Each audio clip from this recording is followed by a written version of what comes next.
One of the pages on my guest website is called Me, Me, Me. It's all about me. And a cursory look through this and the other pages would clearly identify someone who has lived a substantial part of his life very much not promoting me, me, me, rather being very self-deprecating and perhaps uncomfortable talking about himself or what he has achieved in life. And this all sounds very familiar to me. I've often used self-deprecating humor to lighten situations where I felt like I'm a bit of an imposter. I'm tons better at it, but it's still a bit of a battle, and it is a battle. But I sometimes think, well, it's a battle for what? It makes me wonder about all the characteristics that make up our very unique personality and why some personality traits and characteristics are stigmatized and others like confidence, self-belief are seen as the sort of the symbol of success, whereas others such as shyness, even introversion, aren't. Is society at large's definition of success kind of fucked up? Please write your answer in no more than 8,000 chapters or just one word. Anyway, you wouldn't notice any of the shyness of childhood when he steps on stage to pick up his guitar. Perhaps a slightly bashful smile and a way to the crowd to play with a band that's already secured a most wonderful legacy and continues to do so with each gig that they play and each piece of music that they release. Anyway, you'll be glad to know that's it from me. So I'm going to leave it there and welcome Leigh Heggarty to the show. Leigh, welcome. Yes, hello. Was that all about me that you were saying there? That was all about you. All about you. Me. Gosh, there I am. Yeah, yes. Well, self-deprecating. I'm sure we'll use those words quite a lot. I've learned to say them, especially for today. Yes. So hello. I've got the, so there's a little bit of serendipity here. So I was when I was doing my preparation and research for this. I sometimes have music on, sometimes watch a bit of YouTube and stuff like that. Just we all do these days, I guess. I will do, yeah. And one of my really sort of favourite clips sort of came up. Bear with me, and it was Dr. Feelgood playing "She Does It Right," and it was off the Geordie scene on Tyne Tees TV from back in the day. I know that one very well. And I think you'll probably know why I love that one. And it's obviously Wilco. He's like a man possessed. Yeah. And then I saw, so the bit of serendipity, I saw on your website that's actually sort of one of your sort of favourite sort very of clips. Much so, yeah. Very extraordinarily. It looms disproportionately large in my story. I'll tell you. I don't know if you've read any of the comments on that video, but I think the first one, and it's brilliant. It's absolutely brilliant. So towards the end where he sort of does there's a sort of break, and he just sort of does his guitar sort of bit on his own, and it says this guy sort of commented, "Wilco's curly guitar lead must be stronger than you think. It keeps pulling him back to the amp when he tries to escape." Yeah, it did kind of look like that, though, didn't it? I mean, I saw him play so many times. Oh, there he goes again. It's fantastic. A red curly guitar lead. Oh, it's just amazing. Why didn't I think of that? You will, Oscar, you will, and all that. No, fantastic. I mean, one of the most exciting performers I will ever see. Fantastic. Magnificent musician. I didn't see him in Dr. Feelgood. I literally just missed them. Right. They kind of split up when I eventually made enough friends that liked them to go to one of the shows. So I just missed Wilco and the Feelgoods. I would only have seen them in a bigger place, Hammersmith Odeon or something. All the pub gigs were before my time, but I would have just about been able to see them. But as I said, I didn't know anybody who wanted to go with me. But he carried on and stayed true to what he did, and there's a kind of something I take from his playing all the time. Is he was always Wilco Johnson. I love the I think there are probably a couple of clips where he's talking about his guitar style, and actually sort of how he plays that sort of style, and I just I love the way that he's sort of describing it. It's so down to earth, and like I'm just watching. I mean, I'm not a guitarist, but I'm watching him like, oh my God, it's pretty strange, isn't it? I mean, he actually showed me quite a few bits. I was in a band called The Price in the 1980s and 90s. We played with him a couple of times, which was fantastic for me. And we actually played the first place I saw him play. We actually played with him as well, like years later, which was brilliant. And he showed me a couple of bits, and he was just like, "Oh, it's just scratching. I'll just do this." Mm. Can you just do that a bit slower?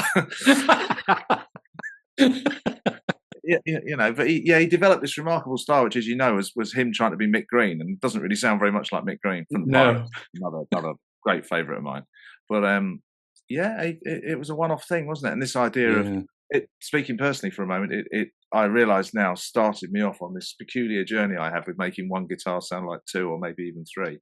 Which I remain fascinated by, this idea of sounding like, instead of just playing a chord straight, you can do all these things within it. Yeah. Him and Pete Townsend, that's my two biggest influences with that style of playing.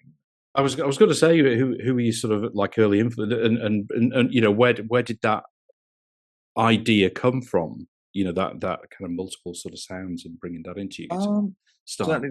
Certainly those two players, Mick Green, Chippy could do it in the Feel Goods, Wilco's replacement. I think I started playing guitar relatively late, sort of mid to late teens. A lot of people start a lot younger than that. And I didn't really work out how to do it, or even if I could do it, until, as I say, that Geordie Scene program was extraordinarily powerful to me. Not least because I went to school the next day and went, "Yeah, it was fun. Did you see this program last night? It's fantastic." And I was met with, granite faces saying, "Yeah, we saw it. They're terrible. You didn't like them, did you? They were awful. He can't play, that bloke." I remember, standing in the corner of the playground. Oh God! Hasn't gone well. I'm walking home on my own as usual. By the time I got home, I thought, well, perhaps they weren't very good, and perhaps, like they said, I should be listening to, Gentle Giant or something. And I remember you talking about serendipity. That night, I remember switching the radio on, and they were on. Roxette was on the radio in my little transistor radio in my room, and I listened to it. And I thought, no, I like them even more now because they don't like them. Yes, and it just sounds, extraordinary. This bloke kind of bellowing over this incredible guitar. It was just like still one of the most exciting records I've ever heard. Yeah. So yeah, that was a big. It's funny when you get those sort of knockbacks, or people not understanding, what you're seeing.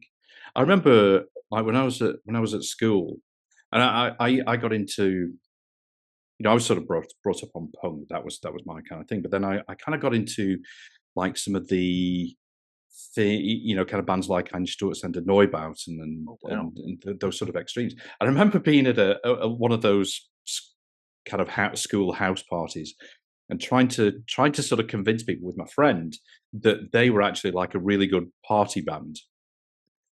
That's quite tricky. It's quite tricky, and I was met with fairly short thrift, I would say. I will say they should have been impressed that you could say their name. I've never heard anybody say it like that so easily. Most people go, it begins with E. What's the other one? With pneumatic drills. Yeah, I was going to say, it sounds like a bomb going off in your head. Them. Yeah, I know them now. Yeah. But what you were saying about that you listen to Roxette, that makes you love them more. I kind of felt the same. That it was disappointing. I was like, oh, maybe I should be liking other music. But then I listened to it again. I was like, no, this is definitely for me. It's like that conviction that you have that. I think so, and I think this, this is that wonderful thing called hindsight, isn't it? I mean, at the time, I was just another teenage outcast. I should write a song called that, but I was, and you I think you want to be in the gang more than you realise sometimes. It's very hard to not do that.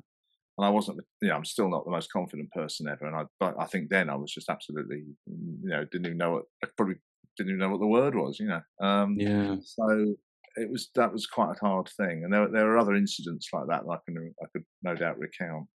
It's quite a funny one involving the Ruts, actually, whoever they are. Whoever they are, never heard of them. Whoever they are, we'll get to them later. So, with that, as you were sort of growing up, I mean, I was like, when I was growing up, I was really shy. Just never wanted to stand out. Just wanted to be, almost like invisible, but just sort of or nondescript. I think I'd call myself. Yeah. I just described myself as that when I was whatever age. I was mid-20s, I think, when I said that. Really, and you don't. As I say, I think it's a funny thing. I was thinking about this the other day for whatever reason. I mean, I come from a fairly standard working class background, or whatever you want to call it. My Yeah. dad was a plumber.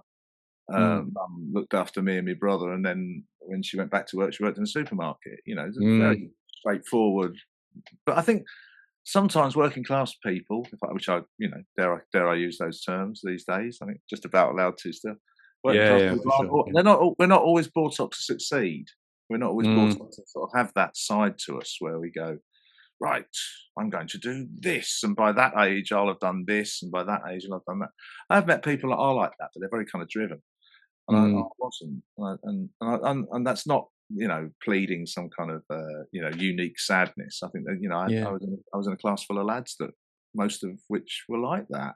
Um, so I think it does. It is interesting when you then try to do something different. If you say you want to play music, it's kind of what you want to Mm. play music. How are you going to do that? Then? You haven't got any talent. How's someone like you going to do it?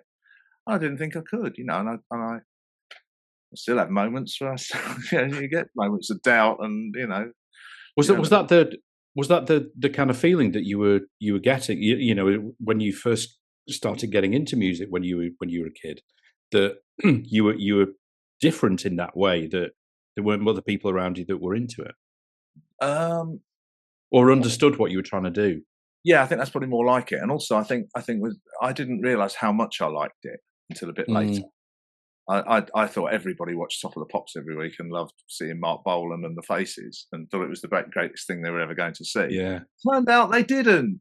Turned out not everybody did that. I couldn't imagine not wanting to be Mark Bolan. Turned out lots of people weren't really bothered. So that took me a few years to come to terms with. As I had a job in a factory, thinking if I had to do this for another day, I'm going to throw myself off the roof. Yeah, yeah. And I realised I'd gone down totally the wrong road. Mm. Possibly with a bit of parental pressure, or certainly from my dad, as I say, maybe thought, only Ponces play music, and what do you think you're doing, and you can't do it anyway, and go and get a job. So I went and got a job after I left school, and came close to self-destruction almost. Well, not self-destruction, just destruction. I didn't want to pull myself apart. It was just I just Mm. didn't fit in at It's all. funny, isn't it? Because both my parents died a couple of years ago. Oh, Within sort of 8 months of each other, and before that, when they were sort of getting ill, it sort of made me. It kind of makes you think about your childhood. yeah. It makes you kind of reminisce. You get kind Yeah, of sure. nostalgic, don't you? And Absolutely. but it made me realize how many even like minor things. What you think of being minor things, like a kind of minor telling off, or something like that, sticks with you. Yeah, sure. And it makes you think that, about that when you're in that sort of environment. I mean, I was an only child as well, and sort of in that environment where uh, you hear and observe certain things, and those things stick with you. They stick with you for a long, long time. Yeah, I guess. Yeah, it's interesting, isn't it? As you say, I think we can all. There's these. I suppose we've all got these kind of very pinpoint memories for no Mm. particular reason. You can remember, like you say, Yeah. walking into a room and wondering why the cushions aren't on the settee today, or Yes. something really Yes. odd. Yeah. Not, Yeah. or not, even not particularly odd, like an everyday occurrence, but you remember being 12 years old and thinking it, Yeah. 22 years old and thinking it, And whatever thinking it age. totally. You Yeah. get these things where you, and I mean, it's the other way around. I always think you can be out, I sort of was out the other day walking somewhere and noticed I'd never seen that entire house over there before, and it was like, I think maybe Yeah. they'd had it painted or something, but I noticed this. Where's that come from? Well, it's been there, 100 years or 100 something. years. Yeah. But for whatever reason, you notice it that day, which is Mm. quite interesting. I don't know enough about psychology to know that, like, if there's a trigger that allows Yeah. you to do that sometimes. And as I say, those kind of very stark memories, often quite brutal, but also Yeah. very happy sometimes. You know, Yeah.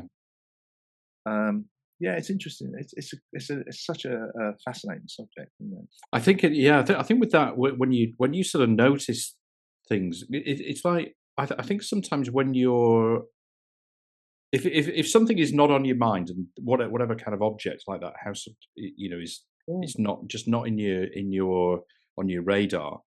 and then for some reason you'll be talking about something else, and then suddenly be like, "Oh, I'm." It's like a kind of yellow car. I'll be, "Oh, I'm now looking out for a yellow car," and you see a yellow car like every sort of 10 yards or something like that. Yeah, of course, yeah. It's weird. So it's weird how your brain works. I remember being and how when your brain is concentrated elsewhere. I'll tell you an example. A few years, well, it must be 10 years ago or something. We went in London. There was for some reason we got invited to like a film premiere.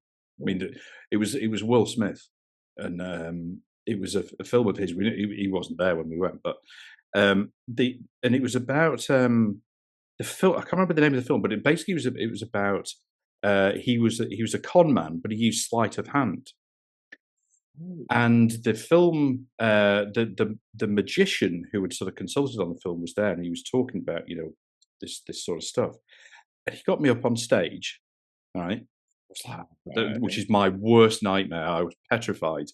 It's a funny place stage, and it was in the day when yes, I wasn't used to it, and I had it was in the days when I used to wear a watch, and he was talking to me. And then, we were talking about this, that, and the other. And then, this is for maybe about 3-4 minutes, something like that. And then just in front of the audience. And then I could sense the audience sort of laughing. And then he started talking, got onto the subject of watches. And then he said, "You don't recognize this, do you?" And basically, like, I looked at my hand and didn't have the watch on. Oh, wow. He distracted my brain, yeah, so he was elsewhere. He was elsewhere, and it was like it was it had a proper sort of wristband on. He had to undo it to get it off. Okay. And I swear, I this is no word of a lie. I was like, I just couldn't believe it. And it's weird how your brain, when it's elsewhere, will not notice certain things. An interesting thing, isn't it? Is that why you don't wear one now, then, or do you not give you? Yeah, I'm petrified. Oh wow, that's incredible. Yeah, I mean, it's interesting, isn't it? I was, what do they call it? Misdirection. Is it misdirection? Yes. Yeah. It's the idea that there's one over there. Look, and by then it's too late. It's too late. Yes. And it's also that thing. I remember seeing someone talking about I forget who the magician was, but they said words to the effect of, the idea is to make you look for the trick, because the closer you look for the trick, you'll never see it. You'll never see it. That's very true. The trick is probably happening somewhere else. Yes. The idea is to make you think, "Oh, I've got to watch his right hand." Yeah. Or whatever it might be. And of course, by then it's too late by the time you're watching that, or whatever. I mean, it's fascinating. I think that experience sort of made me start thinking about how your brain can play tricks on you, which I then started using, in subsequent years about, when I was feeling, anxious about things or worried, because like one of the things I've had through my life is sort of worrying what other people think. That's been a big thing for me. And then I start thinking, this is your brain. This is your brain playing tricks. It's trying to protect you. Yeah, absolutely. Those sort of primal sort of things. I find it fascinating. No, I think that whole that's an interesting subject, isn't it? I mean, you said about I observe the stage being a strange place, and this is that paradox that many people who can go on stage find what you might call real life uneasy, or even very difficult, or even impossible. You get to the stage where people almost can't live it, because the definition almost of going on a stage is it allows you to be that other person. Legs often says to me, because I made a comment in the dressing room once where I was feeling a bit down about things, I think it was, and we're on in 15 minutes or something, and I said it's time. Right time I turned into the other guy. And he went, the other guy, and we talked about it afterwards. And when we all turn into the other guy, you can't behave how you behave on a stage in real life. Some people find it hard to separate the two, and they can crash and burn quite badly as well. We know there's enough examples of this. I had I read this interview with Karen O from the Yeah. And like on stage she wears these like amazing costumes and very colourful, gregarious, and she's a really kind of out there performer. And she was saying that that is basically her stage persona. You get her off stage, and she is like socially awkward, like really shy. Sort of shies away from any kind of social interactions, in groups and things like that. And there's a real kind of difference between who you see on stage and who's off stage. Yeah, and I think that's I haven't read that. It'd be interesting to read that. I think that's probably more common than not with most Yeah, performers. Um, and almost like as you say, the bigger they become on stage, the more difficult they may find it not to be up there. There's a lot of yeah. stories of this. Frank Sinatra famously apparently had terrible stage fright. Stage fright. Yeah, Would literally be sick before going on stage.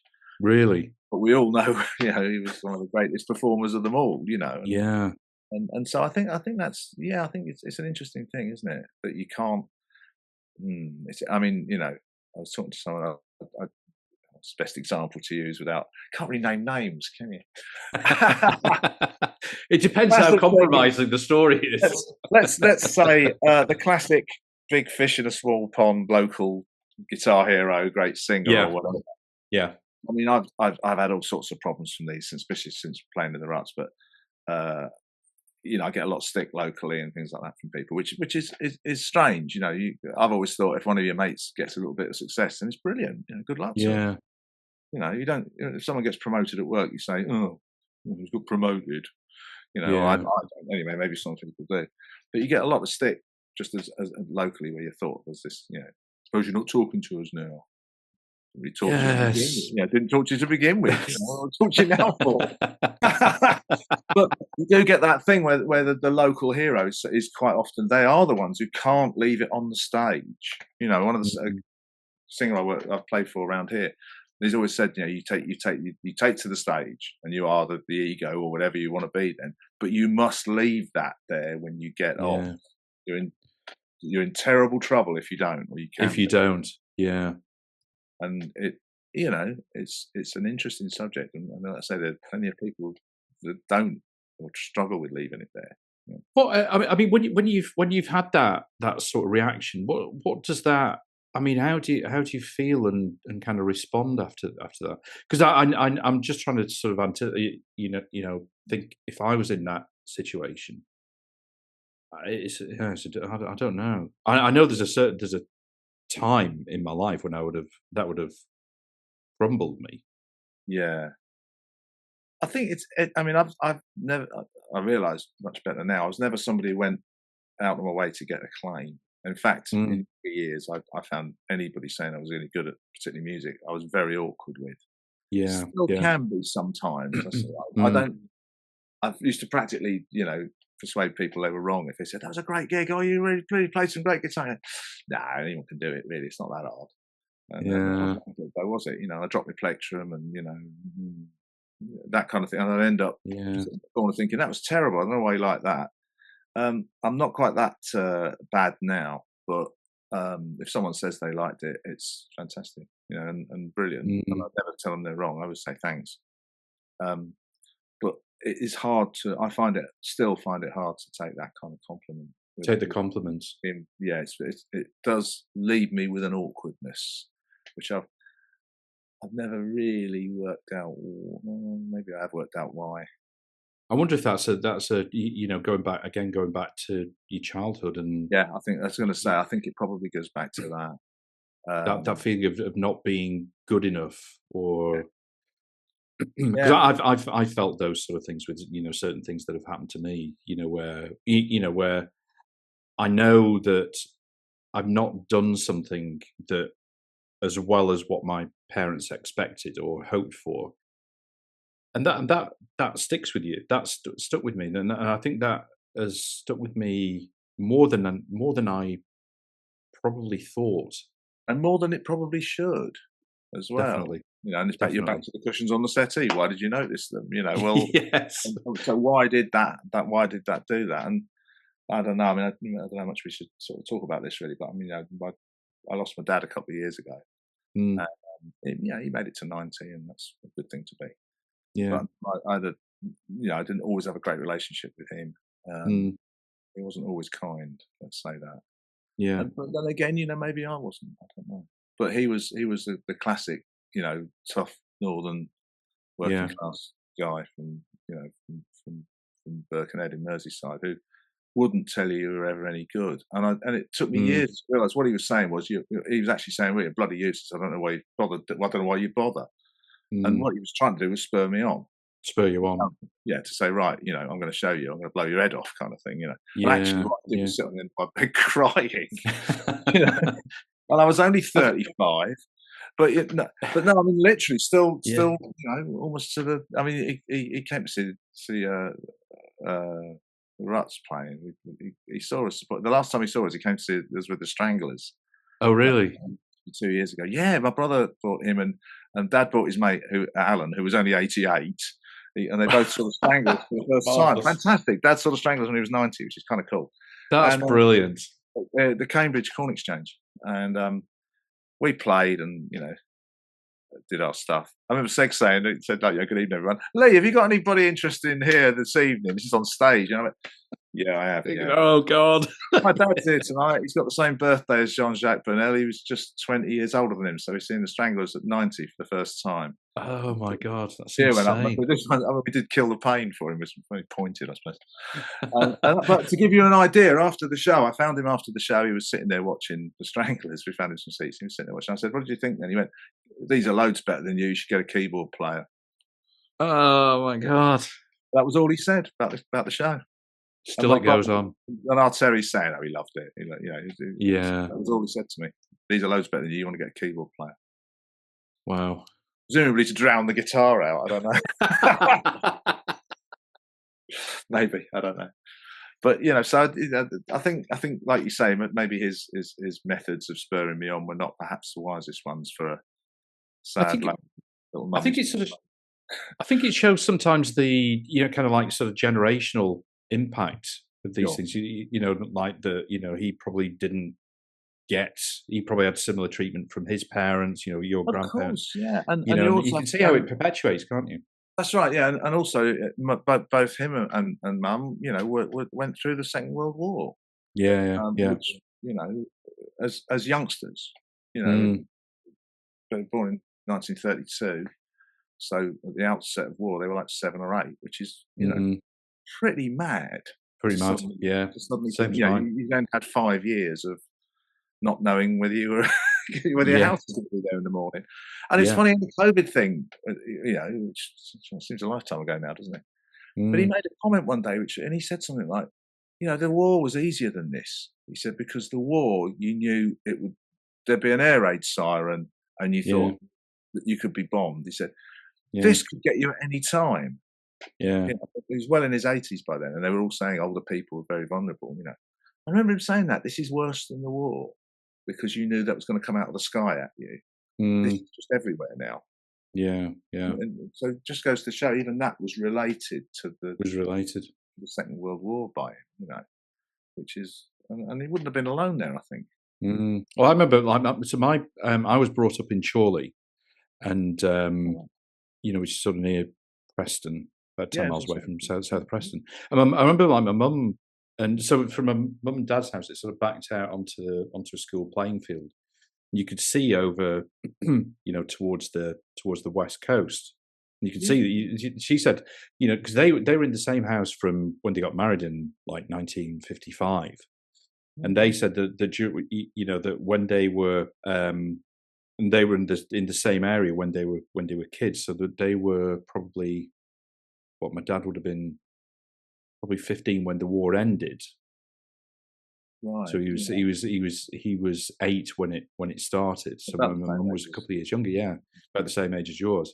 And they remember seeing, in that area, looking over towards Liverpool and seeing the whole skyline lit up. And it was completely like that. It was so scary, for that age. But then you can imagine living in a place that is being.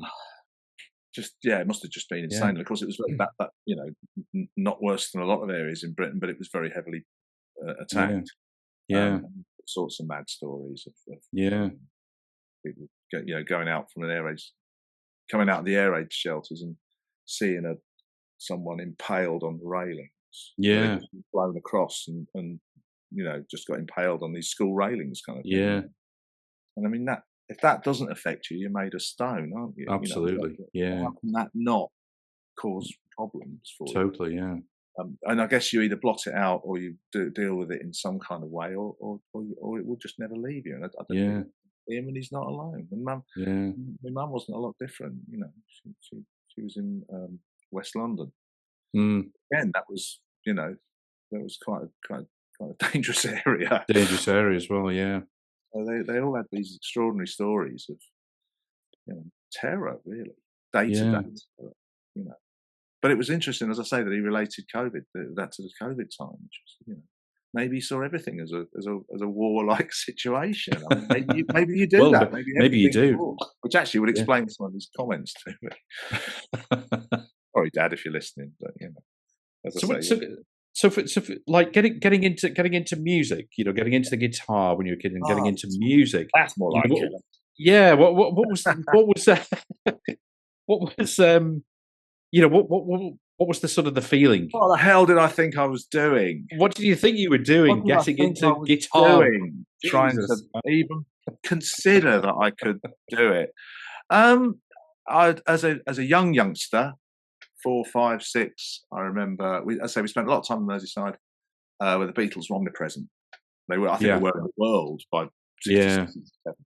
But music was a massive thing. We used to, always visit the family up there in school holidays. So it was always around, and I always loved it. And I've got a very my mum always said that there was a picture of the Beatles in one of the papers, and I was very small. I was 3 or 4. She said, you pointed at it and said, "Why is he the other way round?" Which is Paul McCartney playing left-handed. Ah, yeah. Why is he the other way round? And Mum said, she said, I thought to myself, I don't actually know. But she said, he must be left-handed. Well, it's because he's left-handed. Right. But why is he the other way around? Yeah. And she said to me years later, he was looking at these pictures of guitars and looking at pictures of groups, like intently. So even then, I suppose you can't really sort of change what you're going to be. Interesting thought, isn't it? So music was always everywhere. And then I was born in 1961. So well past it now. So by the end of the 60s, I remember Jimi Hendrix dying. I remember Brian Jones dying. Mum liked both of them. Mum really liked music. Dad not quite so much, as you've probably worked out by his laser-like analysis of our performance. You need some keyboards. Well, some people would agree. I don't know. No, they wouldn't. So keyboards were just not for us. Did you pass that comment on to Seggs and Ruffy as well? Absolutely. Yes. We loved it. Passed it on to Toby and the Stranglers. He liked it even more. Of course he did. So music was everywhere, really. And then I mentioned about Top of the Pops. I mean, I can remember the thing the memory was the Faces, or Rod Stewart was with Maggie May playing football on Top of the Pops. Yeah. And in the playground the next day, whereas everybody wanted to be George Best, or in my case, Roger Hunt, suddenly everybody was in the Faces. And, suddenly it was like a thing. And I was, what was I, 8 or 9? 1970, 71, so I was like 9 or something. But I remember that vividly, that moment of seeing that. And also, looking back at it, it's such a simple thing, but brilliantly kind of anarchic and daft, funny. It was really good. And John Peel sitting there looking on bemused, pretending to play, all of that sort of stuff is just. So I remember that very, very clearly. Didn't for a split second think I would ever be able to play any music, because they're musicians, aren't they? And they appear. They're these sort of exalted beings that appear. They're like in a different world, aren't they? Totally, yeah, absolutely. And so I kind of stumbled on as a youngster, but there was a kind of moment.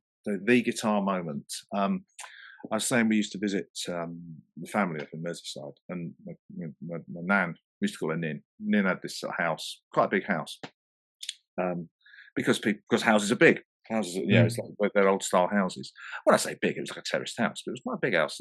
And my auntie May, her daughter, lived there with her 2 sons, Steve and Gary, who were the older cousins, and therefore, to me and our Terry, they were quite heroic because they were like that kind of 4 or 5 years older, so they had sort of quite long hair. Yes. Like that. They were quite quite rock and roll. We didn't really think of it like that. But then there was this kind of fantastic watershed moment where we arrived there, you know, Dad had driven us up there, and we went in the front room, and in they came, and suddenly they weren't little boys like us; they were kind of lads. Yeah. And I remember Steve coming in and sitting down, putting his feet up, and he was smoking. This is incredible. What's happened? He was smoking, and he had sort of hair down to about the collar length hair kind of thing. And my dad looked at him and went, "What the bloody hell's that?" And Steve, without even looking at him, went, "Sod off." Just sat there like that. God almighty, what's happened? So why am I telling you this? Because in the back room they had something called a stereo. We didn't have a stereo, a record player like that.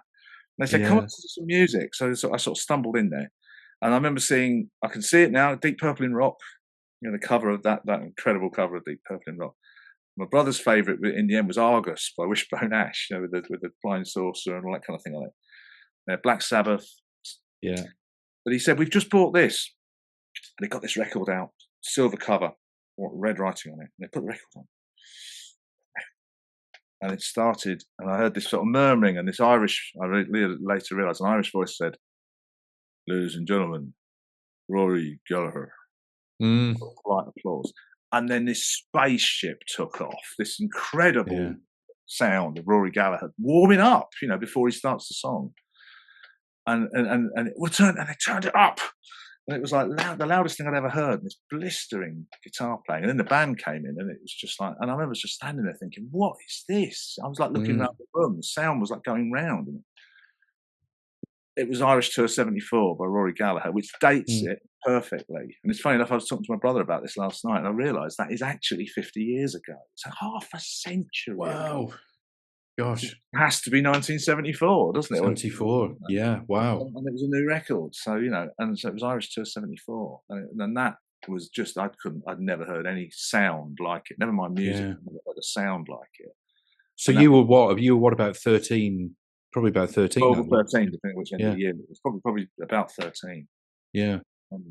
But then, to further compound the madness, that was Steve playing this record. Gary came in with even longer hair and a guitar, even an acoustic guitar.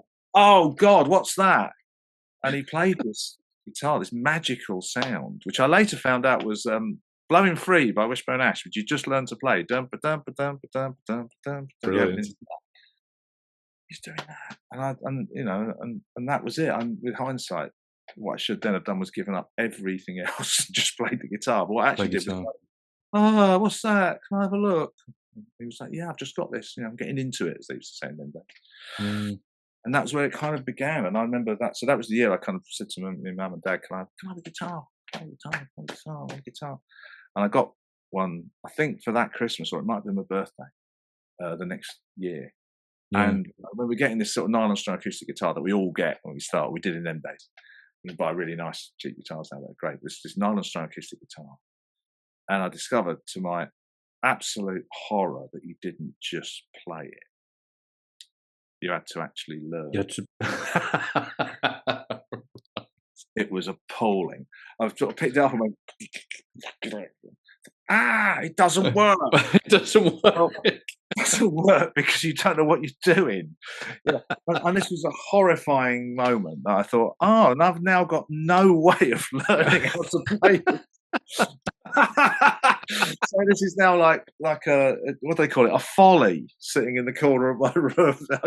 It's just a disaster, So, and that sat there and it took the Geordie scene and things like that to pull me out of this torpor. And then, of course, Waiting in the Wings there's that peculiar thing called punk rock. Which changed a lot. I mean, I said I liked Rory Gallagher. I started to listen to people like Deep Purple, Led Zeppelin, the bands that were around at the time. But I also still really liked and still like T-Rex and slightly all that rock and roll, really, I suppose, at the time. Yeah. Some of the big lads at school liked the kind of prog rock stuff, Yes, and Genesis, which I liked some of, and I still, I listen to it now, and it makes a lot more sense. I was too much of a kid, really, for that type of thing. I never got that. No, I mean, I mean, Pink, yeah, Dark Side of the Moon's, in its way, an extraordinary recording, especially with the technology they did with it. I like some of it, but it didn't quite work for me. Time and a place as well, isn't it? You're right. Totally. I mean, the two lads up in Birkenhead were playing this stuff all the time, and I heard that. I remember hearing Careful with that Axe, Eugene. Thinking, what the hell? Cutting her up? What's going on? Black Sabbath and that kind of thing. I mean, that was quite exciting. And but as I say, I liked say Deep Purple and that. But you'd listen to that and think, well, listen to Richie Blackmore play, and it's just unbelievable. It's fantastic. Yeah.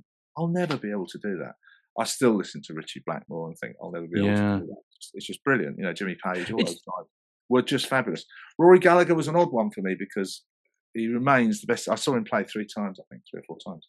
And he remains the best guitarist I've ever seen. It's just, I'll start crying to talk about him. Just extraordinary. But he had a self-effacing, he had a down-to-earth side about him, which I very much related to. I read interviews with him where he was kind of tongue-tied and very quiet. And then he'd go out onto the stage and he was this kind of, man possessed, literally. There's incredible footage of him playing. And he was so exciting to watch. It's interesting, really, isn't it? Sorry, Lee, sorry. That really affected me, that kind of way that he worked. He was a big influence. The biggest influence at that point was Pete Townsend, who I mentioned that. So quite how I've got this far without mentioning them. They were the biggest influence, mostly from the first record I bought with my own, the first album I bought with my own money. I had a milk round, which used to have in them days. And the first single I bought was Metal Groove by T-Rex, which is still one of my favourite records. But the album I bought and I saved up for it was Meaty Beaty Big and Bouncy by The Who. Right, yeah. Compilation of all their early singles, which I remember hearing as a youngster, like a young youngster. And then I heard a thing on the radio where they played about 3 or 4 of them. I think they were interviewing Daltrey, I think.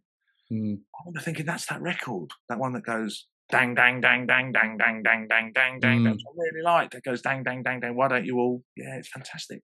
So I found this record, bought this blooming record. I've still got it. You can practically see through it. It still plays, but I played it so much I knew how long the gaps between the tracks were. I was just completely, absorbed by this record. And now I heard things like, there was also by then there was Quadrophenia, which the Birkenhead lads had Quadrophenia. Again, I remember seeing that great cover. So Townsend was a massive influence. Again, you start reading interviews with someone like him, and it was that kind of insecurity, which I think I related to, where he would talk about, the most incredible in-depth thing about writing, but a lot of his early songs were this kind of misfit, Happy Jack, I'm a Boy, all people who were wrong. It's interesting, isn't it? How you get drawn to somebody like him, who again sort of on stage, is like this kind of incredible presence, absolutely, and energy. Again, the footage of them from that time is just devastating. Yeah. The best footage you ever see of any group, almost. But can write some fairly introspective, absolutely, very kind of music. It's interesting how you kind of gravitate towards. I think with hindsight, that's definitely where I've that's kind of. And we were talking about the feel-goods. If you met Wilko Johnson, he was quite a different man to the guy on stage. Again, perhaps that's not such a bad thing. If you go like that in Tesco, you're in a bit of trouble. But he was very, as has been observed, he was very well read. He was very kind of intellectual. Again, a different person to the kind of care in the community. So when the punk stuff came along, what was the sort of stuff that you were within the punk scene that you were gravitating towards? So just before that, I suppose, as I say, I was listening to kind of the Who. Feel-goods, definitely the Feel-goods were part of it. And starting to, as I say, heavier rock really I liked. And then the first rumblings of the punk thing, I remember hearing, I started buying Sounds magazine, I think it was. Sounds more than NME because it was a bit easier to read. And they wrote about a band called Eddie and the Hot Rods. Yeah. I thought, wacky name. Yeah. And I kind of read about this stuff. And then I heard Live at the Marquee. Hot Rods. And in my simple mind, I thought, well, these are like Dr. Feelgood, only faster. Faster. And therefore better. It's a very simple equation. They're actually better because I need to hear Eddie and the Hot Rods. So I'm playing Live at the Marquee and just being transfixed by it. It had Play Loud on the label, you know, and it was like, oh, I want to play it loud. And that was a big one. But of course, by then the Pistols and that were playing in London, but I was too young to be part of that. Well, that's not necessarily, but it's all about who you know, as I say, you know. As I say, Mr. Feelgoods, we didn't know anybody to go with, you know. So I'm still probably quite a loner thinking about it. We have a lot of mates. I haven't really these days, but you know, that was kind of.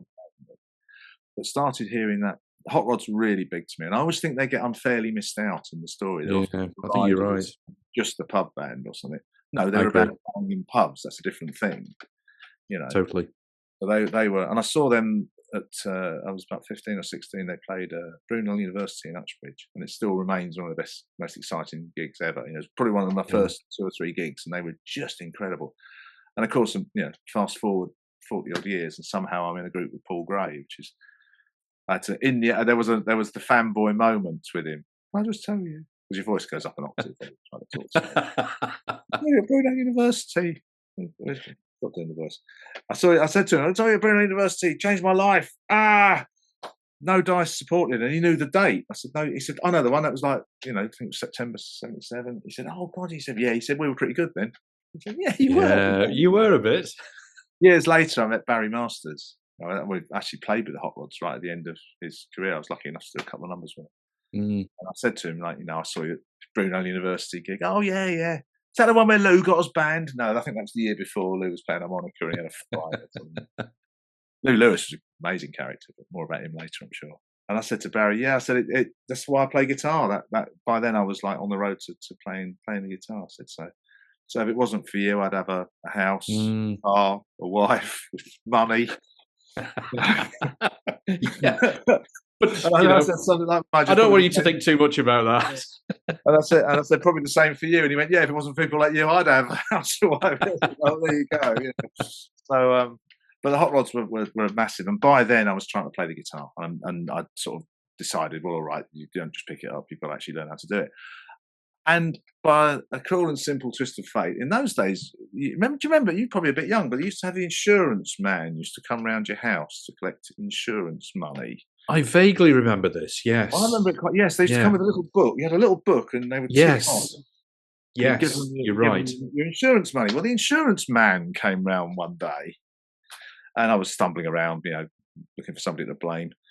And my dad said to him something like, you know, was that bloody racket? You know, you're trying to play that guitar again. And the insurance man, whose name was Michael, I remember that, said, oh, do you play the guitar? I said, oh, I'm trying to. You know, and he went, well, there's a bloke over the back from you teaches guitar. I've just started doing his insurance. What?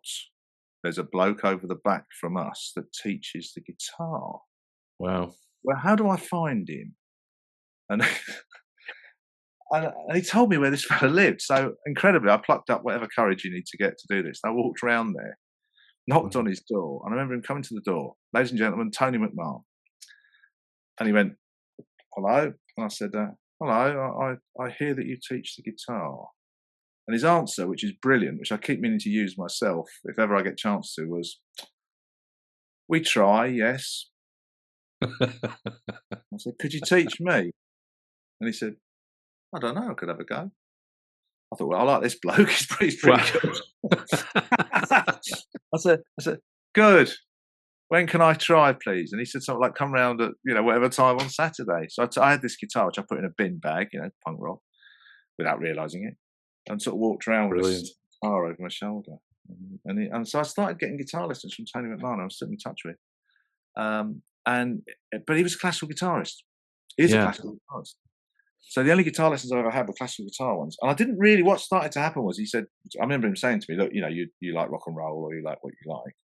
I can teach you the basics on a guitar, but I can teach you music. I can teach you music theory, which, trust me, you won't regret. So I actually did some guitar lessons, but then I did a bit more of what you might call music lessons. I didn't do music at school at all. It was taught at our school, but I didn't choose it. You had to choose like options, didn't you, to do O-level. Yeah. I didn't learn any music at school, but I started going to Tony for music lessons. Wow. Wind it forward to 79-ish. Well, by then I was, you know, a bit more into what I was doing. I had electric guitar. He said, and I'm not making this up. He said, oh, you'd know these, wouldn't you? Have you heard of a group called the Ruts? And I said, yeah, I have actually, as it happens, you know, they're a local group, you know. And he went, I went to school with one of them. Did you? Who? He said, well, I think he's the bass player, Paul Fox. I said, no, he's the guitar player. And he went, oh, that's funny. Last time I saw him, he was playing bass. And it turned out he actually did go to school with Paul, knew Malcolm, because they were chums. And Tony told me this story that he worked in a record shop in Hayes, Stereo Records. The wittily named Stereo Records. Stereo Records.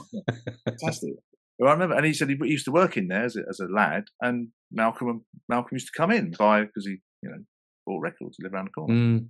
So weirdly, he knew Malcolm, went to school with Paul Fox, and when I had a band called The Price in the 80s, we played with Paul's band then. They were called Choir Militia. Tony came to one of the gigs, and they kind of met each other for the first time since whatever it was. So, oh my god, an odd connection even then. Yeah, the guy that I learned music from went to school, was in Paul Fox's year, I think, at school. Jeez, that's incredible. I think Paul was a year older than him, I think. So, and he knew Malcolm. So there you go. There's a little tip, little snippet that I don't tell lots of people, but I've just now told the world. Wow. The guy I learned the music from went to school with the Ruts. So that's incredible, isn't it? So did that? Some things are just going to happen. Yeah, yeah. Again, it's this sort of serendipity, isn't it? You know, those sort of moments that just, you know, where kind of worlds collide or worlds kind of and you have to contact with each other. You can only know this when you're old because you have to have seen the whole story. You do. You're absolutely right. Yeah. Yeah, at the time it's just like, oh right, okay, that's kind of quite cool, yeah. And then you sort of, but then you know, bloody hell, yeah. Look at what's happened. So incidentally, it turned out that Tony, you know, despite he was by then a classical guitarist, you know, I think he actually went to see Jimi Hendrix with Paul. All right. You know, when saw, you know, he saw Hendrix, Led Zeppelin, all these kinds of people. So he was a kind of rock and roll classical guitarist, and he's still a very successful. I mean, he still plays and teaches and does orchestra. So how long did you take lessons for? On and off a few years. And I know that sounds a bit weird. I did the first ones were really to learn to work the guitar. So I learned, you know, the classic chords, and I learned scales, which I still don't regret. You know, you find your way around. I did try to play some classical stuff. Not with no success, but I was never going to be a classical guitarist. That's such a discipline and such a I mean, you make the most beautiful sound. Yeah, I wasn't going to make that sound. Yeah, so I did learn a bit of technique. Long since gone, well, not gone, but been incorporated into what I do. And actually, we were talking about that kind of two guitar thing. A lot of classical guitar, you are playing two or even three lines at once. And that was a little throwback to that. And then, as I say, I did that, and then I went to him for a couple of years and did on and off because I didn't always have money to do a bit of music theory. I haven't done any exams or anything like that, but I did learn how harmony works and why certain chords work. That looks like. Do you see that in the background? Yeah. So that is a cello. I didn't look very guitar-y. I didn't like to mention. No, it's no, So when I was a kid, so funny enough, Tony played cello actually for me. Yeah, I played when I was a kid. So like I did all my exams. It's why I was interested in the in the lessons. You know, I took lessons and I did theory, and I hated it. I hated the theory. Oh. I did theory. I did my exams. So I did my practical up to grade 8. You know, so and I passed that when I think I was 16. And I did theory did the bare minimum of theory that I needed to be able to carry on doing the practicals. Yeah, which is quite a lot to get to grade 8. I mean, you know what you're doing with by the time you're at that yeah, I was good. I was good, but I didn't want to do it. I felt like it was basically like my dad's, and it sounds like I'm dissing him, but I'm not. But he kind of wanted me to do it. It was his thing more than mine, so I never felt like I owned it. So I gave it up, because I gave it up when I think it was like 17. I liked punk rock. I had to play classical music, and never the twain shall meet. and it Yeah. was but talking about, parents dying, I bought one again a few years ago. And it was interesting because I went into this, into the, the Yamaha store in Soho. I Very went well, in, yeah, Water Street. yeah, and just kind of said, "Look, to the guy, look, I'm picked up a cello for 35 years, whatever it was, and I just play it. It felt like I had something sort of unfinished." So he said, "Yeah, sure." He's just go into there's like a, separate room with cellos up and violins up on the wall, and I picked it up, and it was the first time that I actually touched one for that length of time as well, Yeah, and all these wonderful. memories came back. Yeah. I was just thinking, I I talk was about like, like the blue touch paper and retire "Oh immediately. my god!" It was Right. just like this tidal wave of like sort of emotion that came over, and so I started playing, and obviously very rusty, but the basics were all there. I could still do it. So I Nice, ended up buying nice. myself one and just Yeah, kind good of boy. tootling around with it again, and stuff like that. And it feels, I tell you, it feels good because it feels more on. I mean, it feels more on my own terms Oh, now. that's That interesting. that Yeah. makes sense. It's funny because, again, it's something that I've always tried not to lose is the basic enjoyment I get out of playing Yeah. music. Yes. Totally. Um, and I hope I haven't lost it, and I hope I never lose it, Yeah. because it's extremely easy to get sort of what's the word, funneled into a Mm. situation where you are grinding it out or You're whatever going through the motions almost. you're having to do that. Mm. I discovered this to my not cost isn't quite the right word. We'll find the right word in a minute. You'll probably find it you're better at this than me. About 20 odd years ago, I'd somehow found myself playing in a Blues Brothers theatre show. Mm. And I like that music. Steve Cropper's fantastic. And I did some work with a guy called Dave Finnegan, who was in the Commitments film. Mm. He plays Mika, the mad drummer that headbutts everyone. He's my mate, kind of. He's a great character, Dave. Wonderfully, he always tells me I named him the Soul Destroyer, which he still calls himself. Soul Destroyer. He always rings me up and says, "It's the Soul Destroyer here. Is that the punk rock guitar hero?" Except in the Dublin accent, obviously. And but anyway, it was the first time up until that point I'd played with what you might as well call rock and rollers. We Yeah. had the price, and we wanted to play our own music and get this mythical record deal that we were all going to do, or maybe just go out and play, and play Yeah. your own music, and it'll take you where it takes you. I carried on doing that. Something we haven't touched upon yet is my mum became disabled. Mm. She developed motor neuron disease, Yeah. which is quite well known now, but wasn't very well known then. Yeah. She had it for about 20 years, Wow. a very long time. Yeah. We'll get to that in a moment. But as her condition worsened, I was actually sort of at home helping out, things like that. So going out and playing wasn't quite so easy then. I did a bit of teaching actually, oddly enough. Sorry, Mm.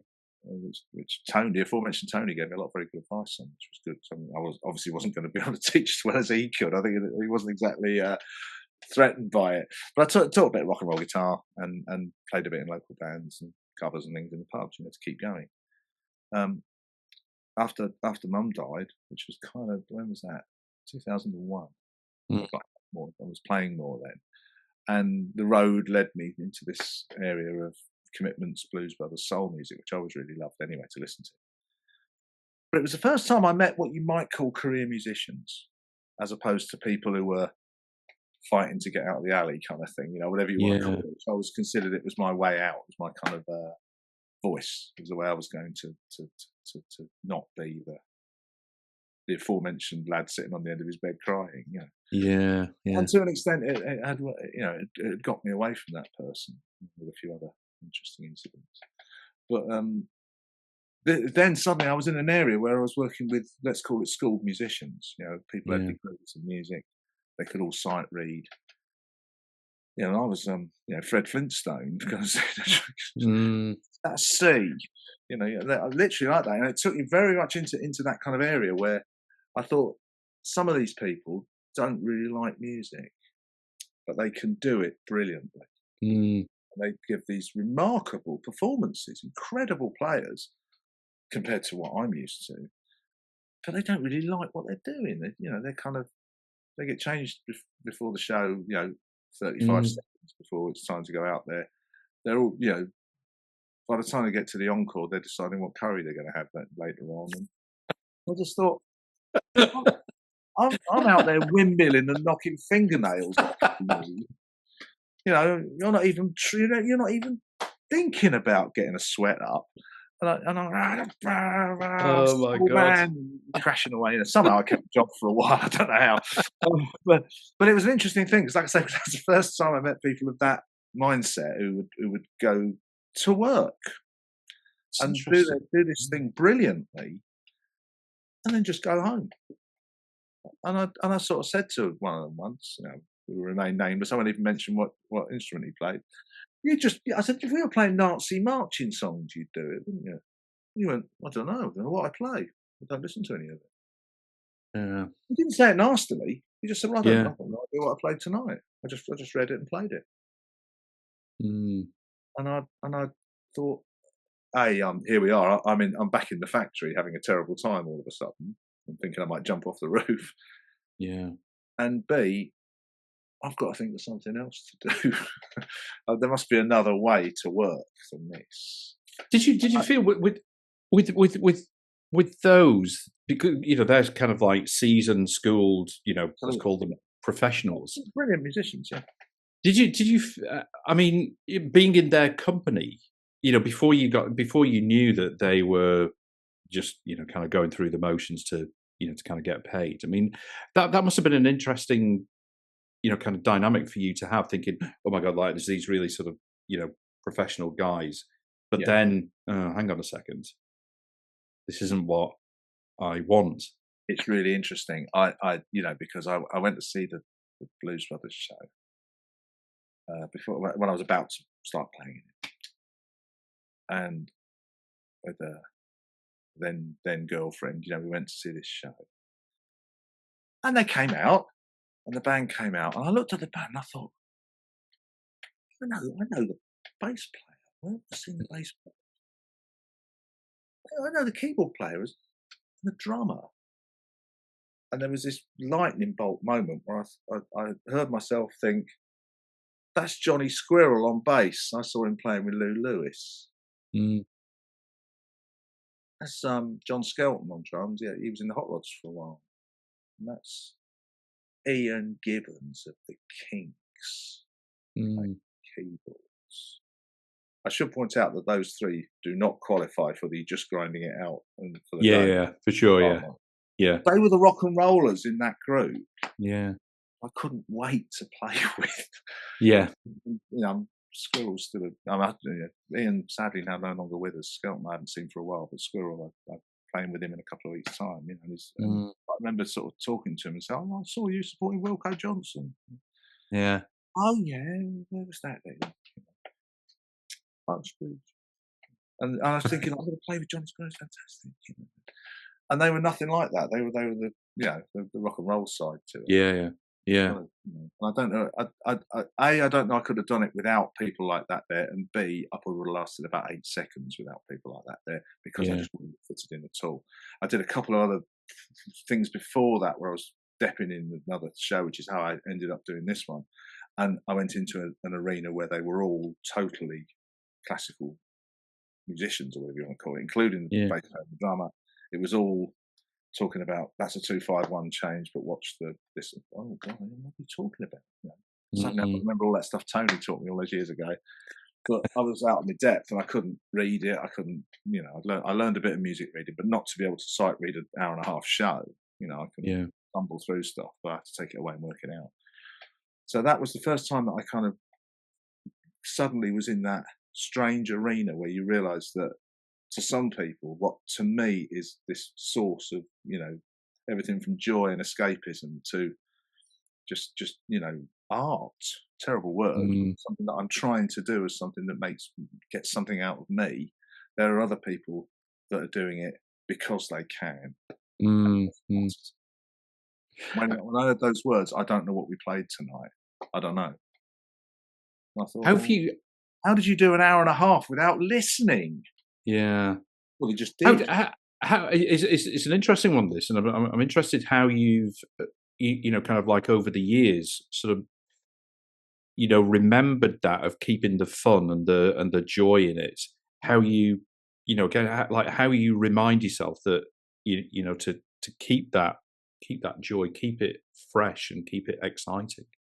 That's an interesting one, isn't it? So yeah, because is it something that's inherent? I've got Mm, that, and I play with that. yeah, Or is it something I've deliberately kind of kept? That's something to think about, isn't it? yeah. Um, I don't know. yeah, I think it's more inherent than deliberate. Let's say that. mm, We've all been in situations. I mean, where you've just done 8 hours in a bus and you think, God, yes, I'm yeah, getting 40 quid or something. But that's doesn't matter when you play the first solo, or it doesn't really to me. Maybe I'm a bit naive. I don't know. Maybe it's a bit childlike of me to not worry mm. about that. But I But always in a way, it's interesting. Sorry, Lee. Sorry to interrupt. Just okay. saying that that's kind of childlike. I mean, I think that's great, because the child in us, as we get older, gets kind of kicked out of us. Mm, We lose that. It's easy to lose that kind of abandon.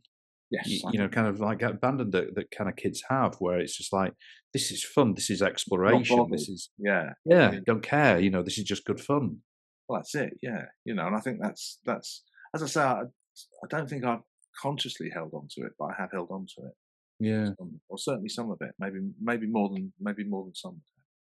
So which of course, when you look at it from the other point of view, means I sometimes just play for the sake of playing and don't earn very much money, and maybe get taken advantage of a bit. So, in other situations, that's definitely happened to me. Yeah. Not quite so much these days, but I'm not. I still think it's amazing that I earn money playing. That would never happen. God, because it was never the reason I picked up the guitar. I didn't pick the guitar to think I'm going to be a millionaire. Yeah. Which is probably why I've avoided any sort of success.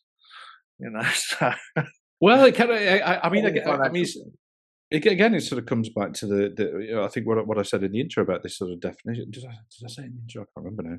About kind of what success looks like.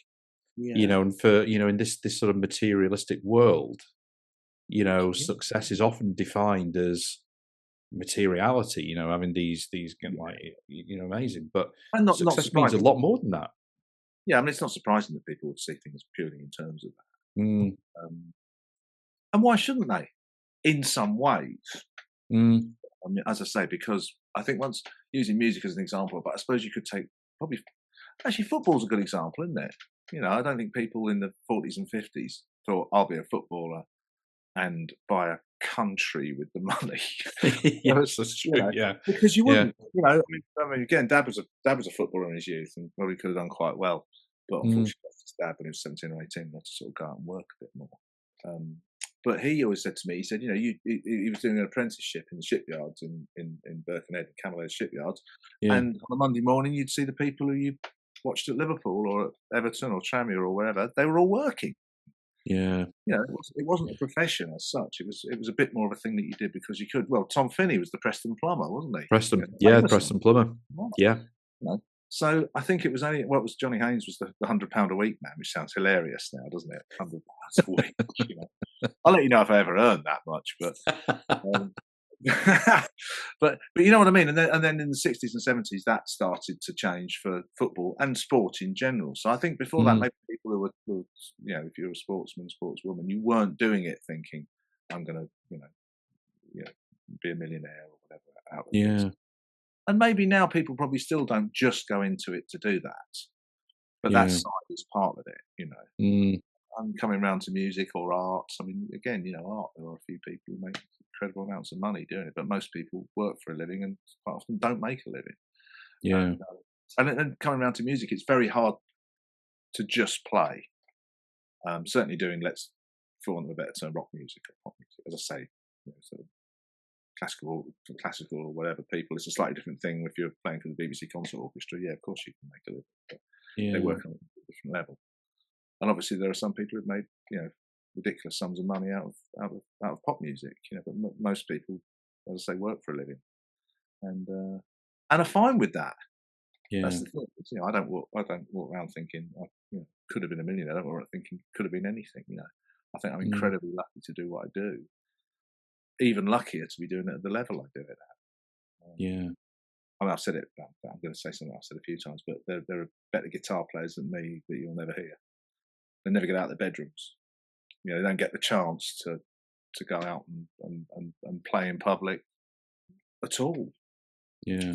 Whether it's a twist of fate or whether they're just not equipped to do it, whether it just doesn't occur to them that they could do it, I don't know. I mean, again, speaking personally, as someone who found everyday things very difficult, somehow I can go out on the stage and prance about and do what I do. And I found that late teens, early 20s, relatively late for a lot of people, but I had that facility. I had that ability to take the ability to become the other guy, as me. But that took an incredible amount of almost threatening myself to do it. I don't know what the words would be. I almost had to kind of push. Did you feel you had to properly push yourself to do it? Yeah, absolutely, yeah. And very occasionally still do. Yeah, not very occasionally. Occasionally, it happens more than I probably would. I'm sort of thinking about it now. I think there's an insecurity. There's an inferiority about me and people like me. I'm not unique. I agree. I'm not doing the kind of no one suffers like I suffer. I'm very lucky, as I say. But there's a side to me that is unable to accept that I'm any good at anything really, including playing music. I think what you sorry, Cliff. I was just going to say, I think what you feel is that feeling of sort of inferiority sometimes, and I think it's really common. I know that I felt it in things that I've done where I feel I shouldn't be here. I'm not. I look at people around me, and that's what I always. My default has been to sort of look at who else is in the room and stuff like that, and it's like, well, I don't deserve to be here. I shouldn't be, and I think it's a really common feeling amongst people. And it's interesting how this sort of introversion and extroversion. And sometimes I see very extroverted people, and I feel they're kind of masking something. They're masking it very well. Yeah, I mean, the other side to that is, someone who's always suffered's a strong term, who doesn't have a lot of self-confidence in a lot of situations. I sometimes hear people talking who do, and I think, you just sound ridiculous. Yes. It's not. Do you realise what you've just said? Where did you get these sort of notions from? You're what? You're how brilliant? What? Oh my! And you hear sometimes you sort of, I'm pretty lucky, really. I'd never come out with that. Christ. So it's not all bad. Sitting there thinking, I can't do this.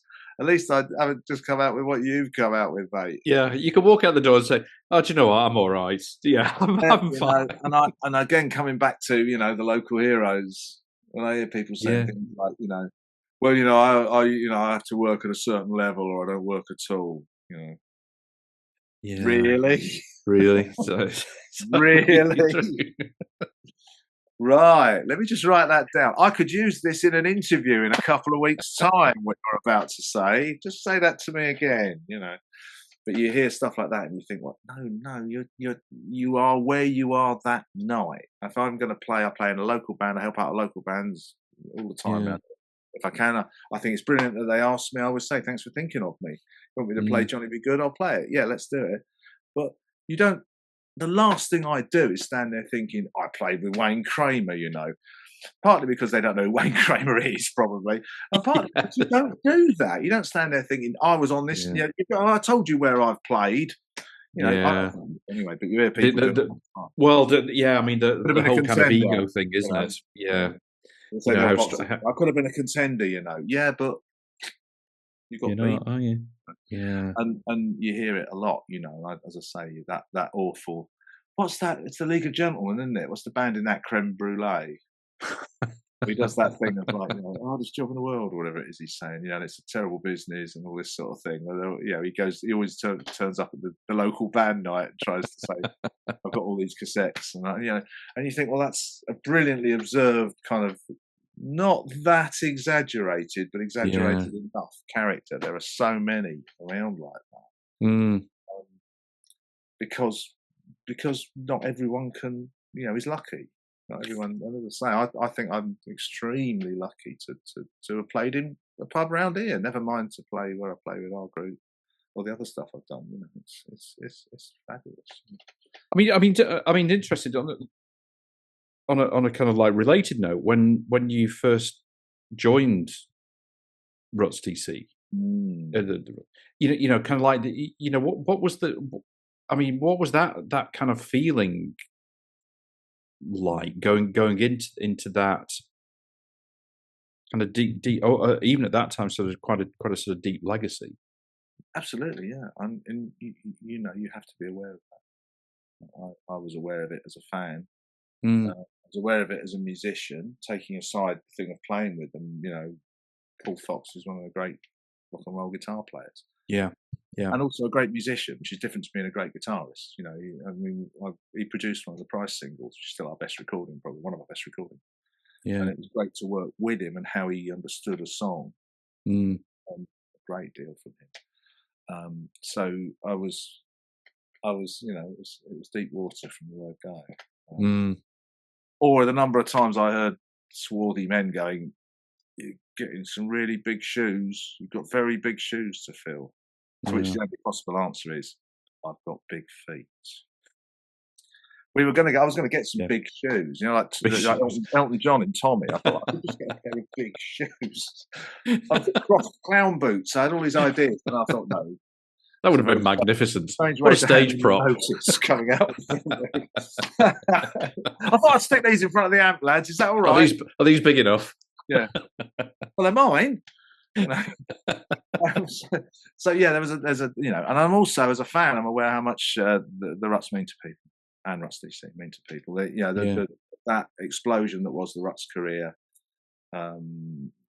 legacy of 20 songs or whatever it is. It's like, I don't think it's even 20 songs. They were obviously going to write more, but we all know what happened, and those songs mean an incredible amount to a lot of people.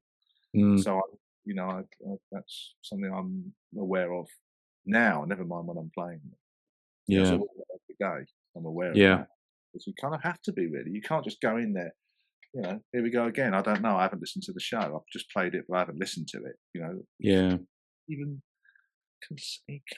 consider that approach. Absolutely. You're completely involved in what you're doing with it. And also, that's the only way to play. You can't just be standing there thinking, "Oh, it's an A in a minute," isn't it? I can't play like that. You have to be totally into it. Properly sort of immersed into it. Yeah. I don't think there's any other way to play, really. You'll always have good nights and bad nights. That's a different thing. That's a different thing, isn't it? Nights when you're not playing quite so well, and at that point you have to hope that you've practiced enough and that you've got the facility within you to play through that and to make it work. And you'll always have a good night where you think, right, we're off. I've got a good one here. I can play these tonight. I'm going to push this as far as I can. Most nights are between the two, of course. Yeah. They move along the scale accordingly. You always hope that they're going to be a good one rather than a bad one, but you never really know until you go out there. Well, I don't, anyway. Because, as I say, I'm not someone who plays 9 out of 10 is exactly the same every night kind of thing. I try to make it what's happening that night. Sometimes you can improvise or whatever. Sometimes you have to be a bit more studied about it. I guess it's a sign of your what would you want to call it? Kind of fortitude, I guess. Because it can happen to anybody where you're not in the right frame of mind. You might not be just physically feeling well, and you still have to go out and perform. And how you respond to that is the kind of side, and having that, like you say, sort of having that self-awareness of the what the what it means to the people who paid money to go and see you. Absolutely, yeah. You have to. You know, that's a sign of who you are, how you respond to those things that are, you know, you might not be feeling well, you know, but No, I've still got to absolutely. play. I think you have to have that. Whether it's, as you say, whether you're unwell, ill, whatever you want to call it, whether you're just not having a good day. Mm. Imagine that.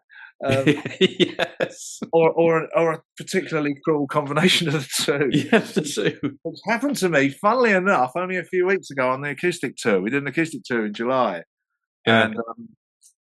And let's tell a quick illness story. Go on then, yeah. We were heading to Bedford, Esquires in Bedford. Great little gig. And we played it once before. If you see the Counterculture promotional video, the club scenes in that are Esquires in Bedford. Classic. And we stopped on the way there, as often happens with our group. Liam, our manager man, says, "There's an Italian restaurant, lads. Why don't we stop on the way?" And the idea is you have a decent meal, you know, so you may not be able to eat at other times of the day. So we try to have a meal, and also kind of together, you know, it's a thing where we're all there. And yeah. Well, I'm one of those vegetarians that you read about, so Italian food's quite good for me, pasta, things like that. Yeah. Except I don't think it was this day. So I had this pizza, which was about the size of a dustbin lid. It's like, this is fantastic. I'm going to eat this pizza. Christ, there's a lot of it. But I had this blooming pizza, and that was about. We got to the where we were staying at about 4:00. Right, a couple of hours off. Meet you downstairs at 6:00, and we'll go to the venue. And I went to my room, and I thought I'll put a bit of music on. I lay down for half an hour, you know. Bang! I was like out cold, and I always set an alarm, just kind of out of because you can now on your phone. I always set an alarm to give me an idea and make sure I'm, you know. 5:30, 5:45, I woke up and I felt like I'd been hit by a train. I was like, oh my God. And I put my jacket on and it wouldn't do up. And I realised my stomach was swelling up. And I thought, oh, wow. This is not good. This is not good. No, wow. This could be very bad. Turned out it was very bad. I made it downstairs at 5 to 6, saw Seggs in the lobby and said, right, I said, I'm sorry, mate, I think I'm going to have to go and be sick. You know, and he went, oh, you'll be all right. Great, you know, the stoic, like we all would. No one's going to say, what do you mean you're going to be sick? You're going to ruin everything. Keep it calm. Yeah. Well, we'll go to the venue. You sort yourself out. We'll see you there later. Well, we won't go into too much details, but I was as sick as I've ever been. Oh, my God. Horrific. I mean, I was streaming eyes, everything, but I was sick for about 20 minutes. And then I thought, well, thank Christ for that. You know, that's out the way. You know, that was a bit of a dodgy one. Hopefully that's all I've got there. Yeah. I shall walk to the venue. You know that's going to be a mistake, don't you? It's only 10 minutes away. I shall walk to the venue, get a bit of fresh air, and then I will go out and be the guitar god that we all know and love. As I was running through the venue door shouting, do you know where the gents is? I thought, this is not how I was hoping this was going to go. I managed to get to the toilet. I was terribly sick. And I got to the sound check, and Seggs looked at me and just sort of went, oh, God, what's happened? I dread to think what I looked like. Apparently, I was just grey. I said, this is not good, lads. I think I've got food poisoning or something like it. Did the sound check, went out to be sick. The bloke at the venue said, right, we've got a bar downstairs. Go and have a lay down in there. You need a bit of a rest. You've obviously eaten something, you know. And I thought to myself, like an idiot, I thought, well, thank God I'm only being sick. I mean, this could be a lot worse, couldn't it? That came half an hour later. Just as we were about to go on stage, where I ran down to the we're on stage at whatever time, and Liam comes in and says, right, 2 minutes then, lads. And suddenly I'm sick in the dressing room in the bin, which incidentally was an upturned drum, which was kind of weirdly symbolic. And they won't mind me saying this. There was a brilliant moment where Dave and Seggs are in the dressing room. I'm being sick in the dressing room, and they're making conversation. It's one of the loveliest things, you know. They don't want to look at it. And Dave's going, "Why do people draw on dressing room walls?" I don't know, Dave. He said, "What is the point of drawing a penis on a dressing room wall? Why do people?" And I'm going, blah, blah, blah, thinking, "These are my boys. This is fantastic." I walked out onto the stage and I got a bottle of water, for everyone.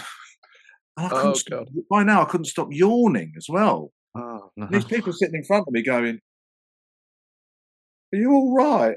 No. And I said, right, and Seg said something like, "Leigh's not very well tonight. I think he's, I said, it's something that I've eaten." And I did this blooming show and I felt dreadful. Oh, God. Half time, I ran off to the toilet to bring back up the water that I'd drank.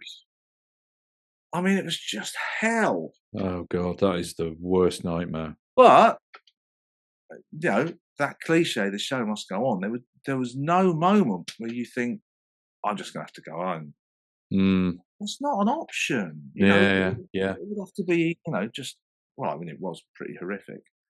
Funny enough, Johnny Squirrel came to see us, as I mentioned earlier, and he said to me the next day, I spoke to him on the phone, he just said, "I don't think I've ever seen anyone look so ill." You were just like grey. Everyone kept saying I was like grey. And my brother had came to the show, and after the gig, I said, "Look, I'm not going to hang around. Do you mind if I don't? I'm not going to help out. I'm just going to have to go back." And my brother was brilliant. He said, "I'll give you a lift back to where you're staying. Where are you staying?" And they got in the car, and of course, there was suddenly a moment where you could see he was thinking, this might be catching. And he's sort of, right, I'm not going to hang around. Got 4 seconds. And I said, "Shall I get out here?" "Yes." "Yeah, all right, I'll walk over there. Cheers." At which point I'm suddenly thinking, God, if this is something I've caught, we're all going to have it tomorrow. We're all going to get it. It's going to be a laugh and a half.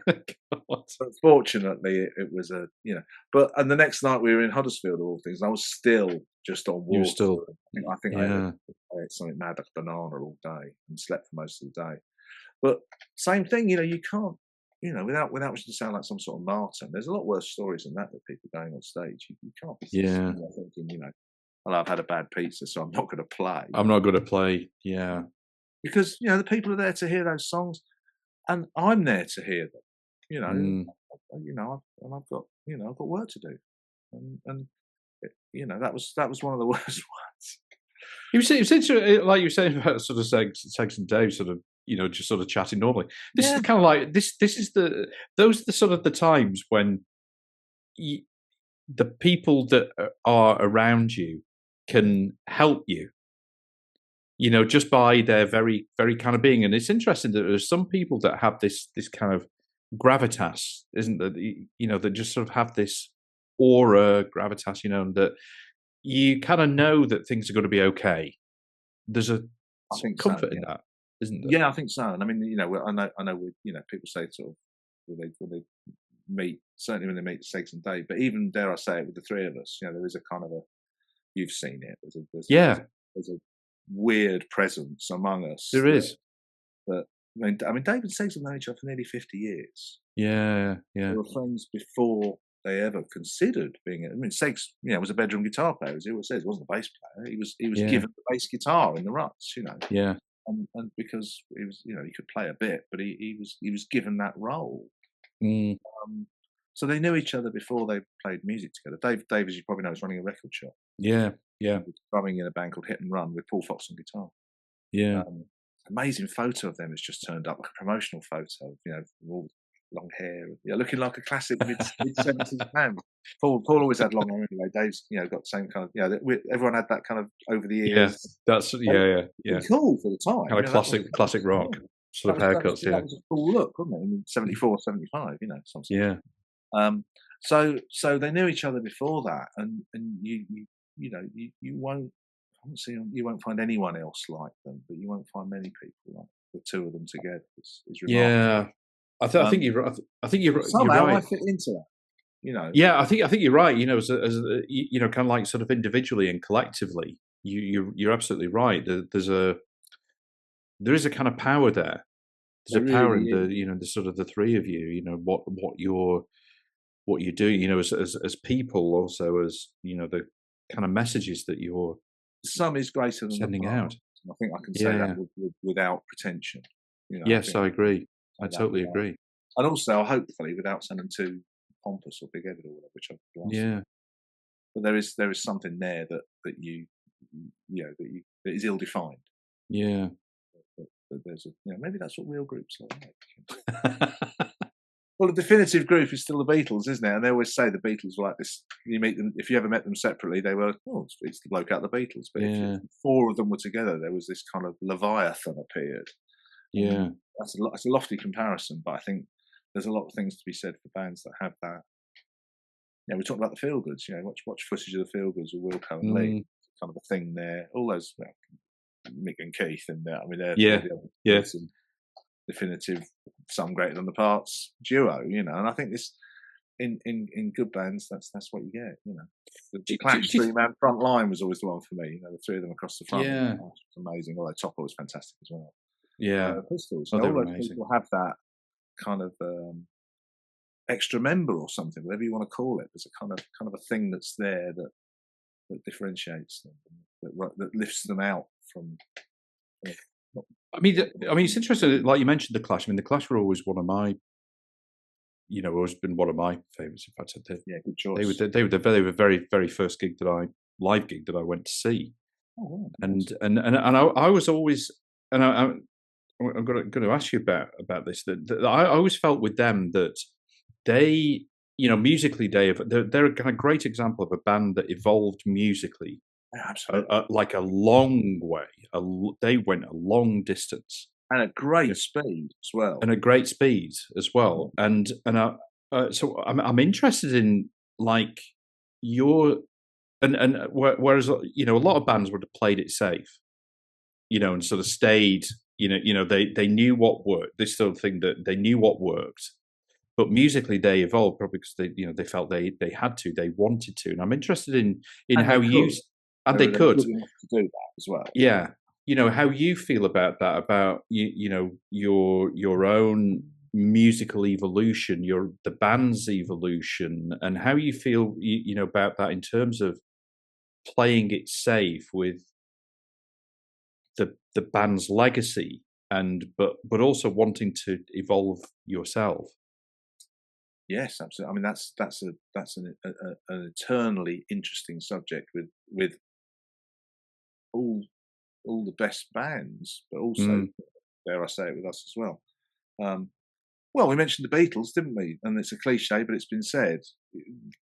From Love Me Do to Tomorrow Never Knows was about 3 years, or 3.5 years, which is absolute still unprecedented and untouchable in terms of how that sound and what they were able to achieve as a unit. That's the benchmark for us all. Yeah. The Clash, I always think. I mean, they were very maligned at the time, weren't they? Everyone wanted White Riot, and everybody wanted. And then London Calling. What's this all about? What are they playing on? Yeah. And then Sandinista comes out, and everyone's saying, "Well, I liked them when they did London Calling. Now what are they doing?" Yes. Yes. So you can't win. Maybe nor should you. I don't know. Maybe you should. And of course, the opposite to that are the Rolling Stones, who for whom the problems occur when they stop being the Rolling Stones. Absolutely, try to be a reggae band. Yes, or something, and it all just it's just disastrous. Just play "Start Me Up," please. There are some bands that are just meant to be. And a certain way. Exactly. Ramones, AC/DC, Status quo, just fantastic. Yeah. Brilliant. Yeah. And what Margarita Time? Really? Don't do that. Just play Caroline really loudly. So plays with this one, I think. But as I say, I think the best, again, coming around to personal preference, my favourite bands probably are the ones that did that. The Damned are an incredible example of how sometimes with certain lineup changes they've evolved a bit. Yeah. But again, the difference from New Rose to say Dr. Jekyll and Mr. Hyde, again, that's like 3 or 4 years. Totally different sound, But so that progression must have been in them. It must have been there. Whether it had come out or not depends on circumstance and the people involved and all the rest of it, of course. Yeah. So coming out to our group, again, listen to the very early Ruts recordings, then listen to West One, the last thing with Milk. They were progressing. There was a real way of working forward with them. Ruts DC, okay, it was to a certain extent forced upon them because of what happened with Malk. Yeah. Now Dave and Seg still don't like that album. I still think it's fabulous. Yeah. Endless. It's great type conversations with them. Yeah. But also, it's a very sad time for them, as you know. Of course, yeah. When we started playing, the first lineup we had, of course, we had Seamus on keyboard and we had Moller on some vocals. And I mean, when we first, well, you probably know how the first, well, let's just say how it all kind of started, how it all started up again was an accident. It was never a considered thing. Yeah. There was the last show with Paul, with Henry Rollins, Paul was terminally ill, which I did rehearsal for, because Paul wasn't well enough to do more than really one rehearsal. So so that's how I was kind of involved on the periphery. Stayed in touch with Dave and Segs. We did Rhythm Collision 2 kind of by accident. There was a chance to do some dub stuff, and they asked me to play on it, which again, the band didn't exist. So it came out as Ruts DC, but the band didn't exist. At which point we were offered some gigs. We were offered there was an offer of a show at a dub festival in France. So again, the idea was to just go out and play the reggae stuff, which would have been quite interesting. Hence Seamus and Moller's involvement. We were just about to do that, and the festival got cancelled. and we were like, now we've got a group. And Segs was playing in the Alabama 3. Who said, well, we've got a tour coming up. Why don't you do a couple of dates on it? So we did 4 shows at the Alabama 3 at the end of 2011. I think it was actually billed as Ruts DC and dub. And inevitably, what happened was we started off playing, by the end, we were playing in a rut. On the 4th gig, and it's like, well, this is good. And then there was an offer of the Rebellion Festival, and it started to bubble back into life. We played as a 5-piece for a while, then Seamus went off to play with Iggy Pop. Brilliant. And then eventually Moller left. So then we were down to the 3-piece. You're back. Let's call it as a rock group now, suddenly. We haven't got the keyboard, which, some said we didn't need, some said we did. The addition of a girl singer was interesting, but perhaps that was, that did its time as well. I really liked Moller, and she's brilliant, but maybe that was the time to do that. Suddenly we're down as a 3-piece. And at that point, you start getting people saying, right, just get yourself someone who looks a bit like Malcolm, go out and play the crack. You'll clean up. No. Why do you want to do that? Well, some people would want to do that, and I can understand that. And I've got a ticket to see, Matlock, Cook and Jones with Frank Carter. With Frank Carter, So I'll go and watch that. Principally, I'll be honest, to see Steve Jones play. But play guitar, yeah. To hear those songs, it's fantastic. Could we do that? No. And that's not a high moral statement. It's just not in what we would do. And certainly not in what Dave and Segs would do out of respect for their friends. Yeah. And what I would do out of respect for the music that they did. We play Ruts songs, and Segs does an amazing job singing them, not least because, he's playing a bass line that he wrote as a standalone bass line and now has to put the vocal over that. And as you probably know, bass playing and singing is notoriously difficult because the rhythm of a bass line is almost always different to the rhythm of a vocal line. Yeah. This is why the Paul McCartneys of this world, when you actually watch them, it's like brilliant. We kind of pat your head, rub your stomach, and unicycle at the same time. It's just extraordinary. But Segs can do it, and he does this extraordinary job all the time, incredibly well. Yeah, I remember somebody we were wherever we were, and someone said, "How do you do that then? How do you And it was brilliant. He just gave this totally straight answer, which is talk about popping into the kitchen to open a can of worms. He said, well, you just have to break it down, really. You look at the bass line, then you look at the words, and you work out which syllable lands on which note. Which is like something Einstein would have said. As I say, talk about, that's all, you just break it down. Yeah, you just break it down. How are you with the theory of relativity? Do you know what the M stands for in that equation? Do you know what squared means? It was almost on that level. He just sort of said, "Oh, you just break it. I'll show you." Yeah. Scratching their heads. Scratching their heads. Yeah. So he does an extraordinary job. And as I say, when he does the Ruts material, that was never intended to be performed in that way. It's pretty great. why? Looking at it from the other point of view, why would someone say, "Get yourself a Malcolm alike and go out and play the crack in order"? Yeah, absolutely. Because they love it, and Yeah. that's the other side that you have to remind yourself of. Like we were saying earlier, just how much this stuff means to people. Yeah. Important to recognise, and I might be being a bit charitable saying this, but when somebody says something like that, it's not because they don't think we're any good, it's because they think that is extraordinary. And they would love to see that, and they would love to feel what they felt. That's what I think. Yeah. That would be the reason for doing it. Mm. That would be the reason for going along to watch it, which maybe I'm going to do this week with Frank Taylor.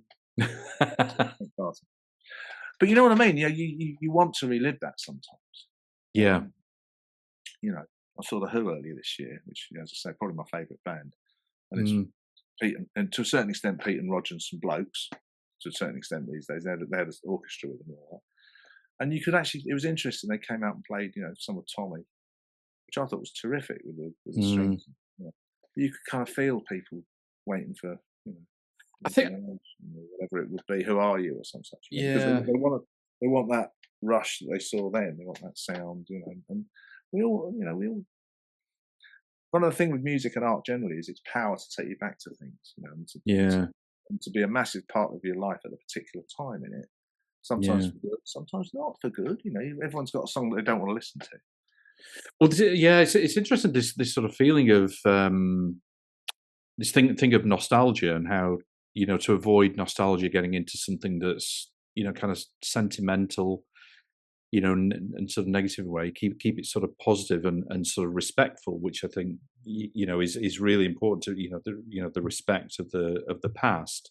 Yeah. But also recognizing that there's you can have a nostalgia for the future. I think it was Pete Shelley wrote about that, didn't he? In the Nostalgia for an Age Yet to Come. Yeah. And it's brilliant, isn't it? I remember when I heard that, I was like scratching my head. I was like, okay, I need to get my head around this one. Oh yeah, it's that kind of it's nostalgia for the future. Works on 100 levels, doesn't it? It almost, you want to look forward, but you want it to feel how it felt then, and you want there's all sorts of ideas that could be within that line. But also you yourself want to need a people that, and you need to be doing stuff also that keeps you alive. Keeps you fresh and keeps you excited and invigorated. Yeah, I think this is again, I suppose best use our group as an example, but I think this is important that what we said about the Stones earlier, and I'm a big Stones fan, so I wasn't knocking them, saying I don't think they're a very good reggae band, but that doesn't matter, because Jumping Jack Flash and that is some of the best music I'll ever hear. Yeah. But and it's interesting, because there is an example that you go and watch a Stones gig, and the last thing you want them to do is a set of B-sides, unless you're a real die-hard. Yeah. They played The Spider and the Fly. It was fantastic. Yeah, but they missed out. And there's 20 songs that that would make their greatest hits gig or whatever, And I think when you get to that, they're in a unique position, because they've been going 6 decades, which is remarkable. And they've just got hundreds of songs to choose from, but they can only do that certain amount. They say you basically have to play this. And in our situation, which might seem a lofty comparison, but there's 4 or 5 Ruts singles that we don't play every night. We don't play all of them every night. Babylon we play in a Rut when we can. Rude Boys, kind of the 3. Yeah, they're the 3 calls. What I said is the one that tends to get left behind, which I always think is a bit of a shame. It's such a brilliant record. Yeah. But it isn't Babylon's Burn. And that's important to say that. Yeah. So that's the one. And Jar War, we usually play Jar War. That's a great song to play. And again, phenomenal. It was a groundbreaking record. Absolutely. It was an extraordinary record. Yeah. Subject matter, everything was incredible.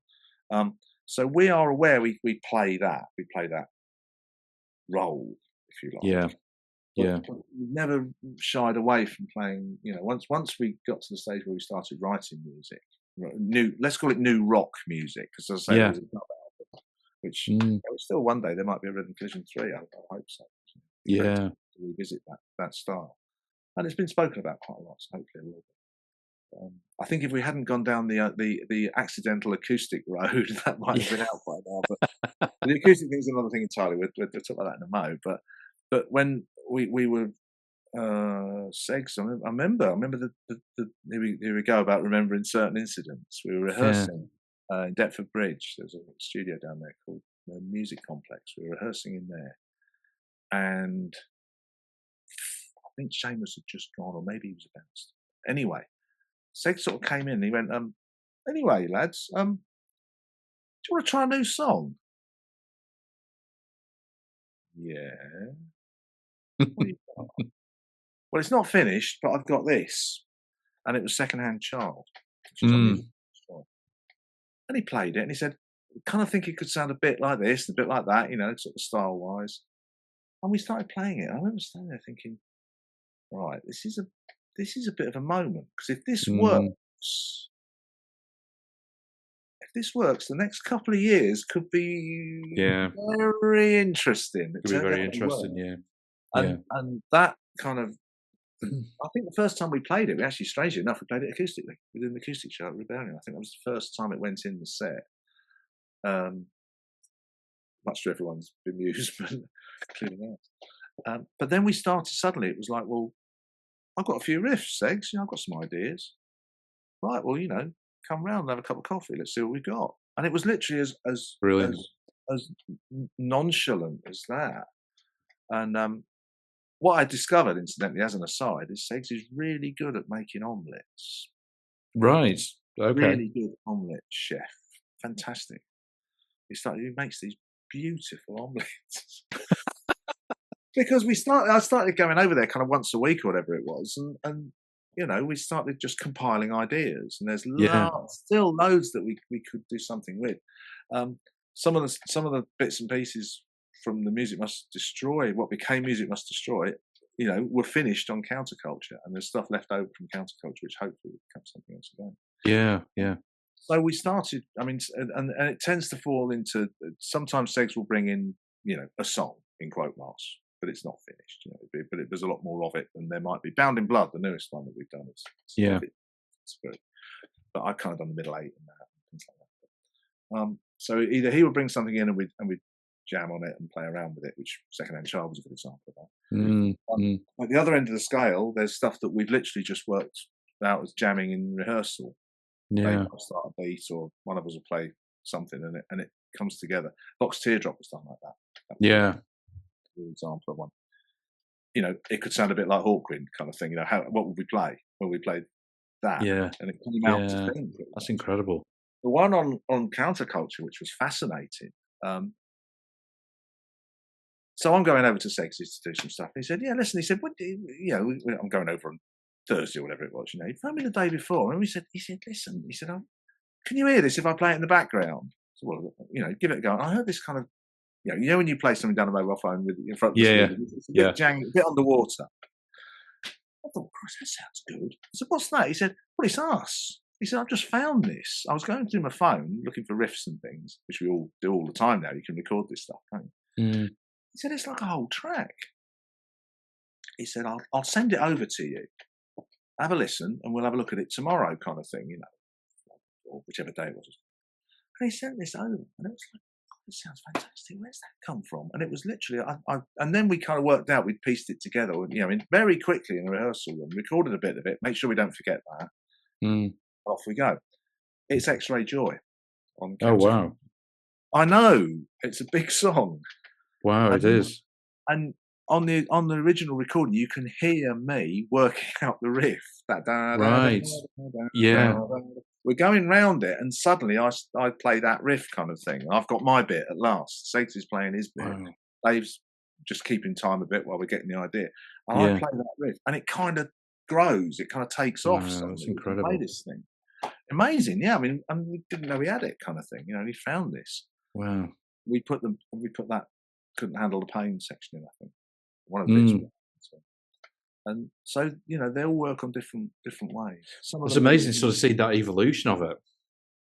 How it kind of grows. That's really an amazing thing to It's have. quite a moment where you kind of hear it. Yeah. Whoa, there it all is. And there's been a couple of them like that. And again, that's that weird thing that is this group. It's got that ability Yeah. to conjure stuff a bit and to find the music. Find the music, yeah. Yeah. Was it? I mean, it's interesting. Like almost once that door is opened, it's like okay, I've got this, and let's try this, and then that those are kind of like almost like watershed moments, aren't they? I think so. Yes, and it's allowing that to happen. Yeah. Also recognizing when it doesn't work. You Yeah. can't just say, "Well, hang on, I've got this." Come on. Yeah. Totally. It's not very good. Well, this is it. I mean, you've got to good. you've got to be kind of comfortable with each other, that you can trust the other members to say, actually, yeah, I don't think this is going to work, and you've got to be able to accept that. Yeah, and you have to be big enough without being sensitive about it, and you have to take it on the chin occasionally. Take it on the chin and take it in the spirit that it's given. We were recording Bound in Blood on that acoustic album that's just come out. And we didn't, this is back to that thing. We were recording a song that we'd never played live. Segs had about 70% of it when he came in. We did that middle section, the sort of descending bit. Yeah. And the arrangement then came together, sort of together. And there was a gap in the middle for a solo or an instrumental part. And I remember sitting in this, I've got this, I'm really pleased with this. Yeah. You know what's going to happen, don't you? And Segs went, yeah, it's all right. Can we try this? No, I've got this. But he played what I now do as the solo in it. He just played, I think it's the do do do do do do do do do. I'm going to put this bass line in. Yeah. And once that was in, I couldn't play what I was going to play. Yeah. So I took what he was doing and turned it into a guitar break, if you like. Into a guitar break, yeah. Go along with what he was doing. So and what he and it was a good idea. Yeah. It was better than there. I've said it. Yeah. I'll use something else, perhaps. Who knows? Yeah, that's it. Exactly. Yeah. The jigsaw. That'll go somewhere. Yeah, totally. But you have to know that that's better. Yeah. We'll go with that. Yeah. And sometimes it's good to argue your point. Sometimes not. I know you said dig my heels in. That's not quite the right term. But sometimes you have to believe. If you believe you're right, sometimes you have to say it. Yeah. And then if you're proved wrong, well, that really is game over. Yeah, no, you're right. Then yeah. You do say, right, okay, I'll give you that one. It's one of the hardest things to do, isn't it? Where you've done something and it's your kind of thing, and it's okay. Well, it's being able to sort of acknowledge that this is maybe not the right part for it, but there's something else where it could be used. And I think this is where the trust, of your bandmates comes in. Yeah, that's a good way of putting it. I think trusting the judgment. Yeah, and allowing that to happen, as you say. Yeah, and not being unhappy about that, which is quite hard sometimes. It can be hard, can't it? Yeah. Well, you are effectively admitting that you're wrong, I suppose. Yeah. Another way of looking at it, isn't it? You're actually saying, well, wasn't that good after all? Perhaps my dad was right. Well, I should have got a keyboard player. I don't know. We had one, I mean, you know what I mean. It's. I think that's an interesting thing, but that is part of a collaborative, creative process. Absolutely. Process, isn't it? But if you're going to work with other people, I think you have to have that, and also, to use that example, Segs had a strong idea of what he thought would work, so that you don't dismiss that. Totally. Yeah. Maybe I had a strong idea as well, but when you heard his one, it was just better. So that's what you do, and you don't get funny about it. Yeah. I don't want to. it's all about making the end result work. Yeah. That sometimes it's very hard. As I say, there were, just trying to think of an example. Born Innocent, Counterculture. There is a version of that was recorded during Music Must Destroy, but it doesn't sound much like it. About all that's from it is the jangly riff, and the kind of feel of it is different. That was I mean, as an aside, I had that idea, that the riff in it. And I remember back to the omelettes again. I went over to Segs and said, right, I've got this idea. I said, right, two things. Imagine Free playing reggae. And he went, oh, yeah, I think I can do that. I said, right. Secondly, what I'm going to play doesn't sound anything like reggae. And he went, okay.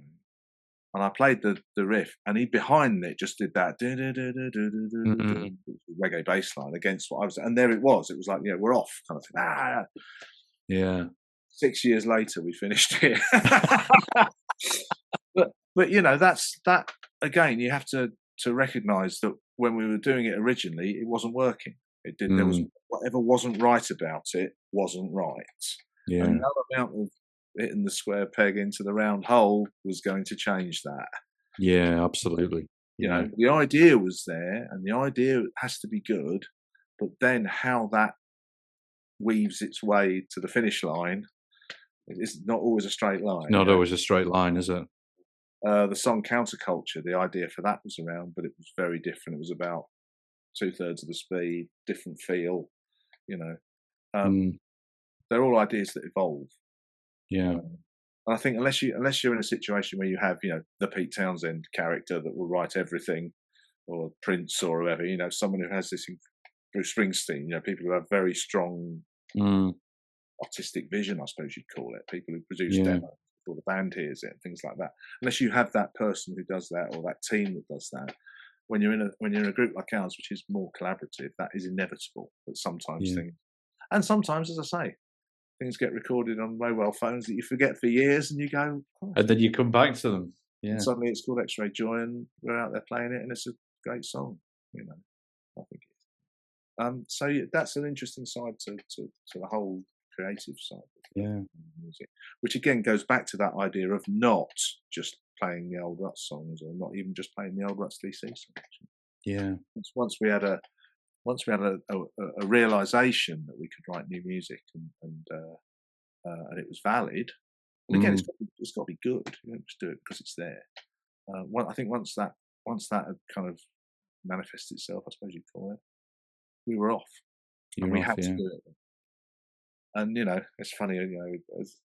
What it says, every album you make is the last one. Yeah, because you put everything into it. You think into that one. Yeah, it's that one. And then like an idiot, I ring up and say, I've got this riff. Oh no, we've got to do another one. And hopefully we will. So I mean, there's ideas for new songs now, and if we can do them and we can make a record out of them, we will.